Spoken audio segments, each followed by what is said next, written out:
ટીનિયા, એ ટીનિયા, હું ખેતરમાં જાઉં છું. આપણા જૂના મકાનની પાસે આપણું તો કડકુલે ખાય છે. તે જોજે પેલો કાર્ય કૂતરો આવીને હેરાન ના કરે. અને હું પેથિયા અંગા હમાતા મોકલું એટલે ચા અને પાણી લઈને આવજે. પછી તું રમવા જજે અને ભ્રમીને આવીને પછી તું ભણવા બેસજે. ભણવામાં ધ્યાન આપજે. જોજે એટલે કડકુલીને મારાને કોઈ હેરાન ના કરે. શું કીધું? જો હેરાન કરે તો તારું આઈ બન્યું આજે. હું ખેતરમાં જાઉં છું, એરંડામાં પાણી આવ્યું છે.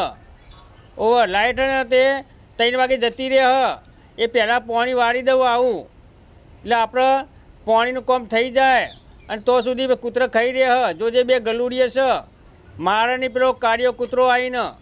જોજે આ તને ધ્યાન રાખજે ને કે હું તને મારીશ આવીને. ઓ બીજે ધ્યાન ના રાખતો. પછી નાગરિયા છોકરા આગળ રમવા ના આવી જતો. શું કીધું?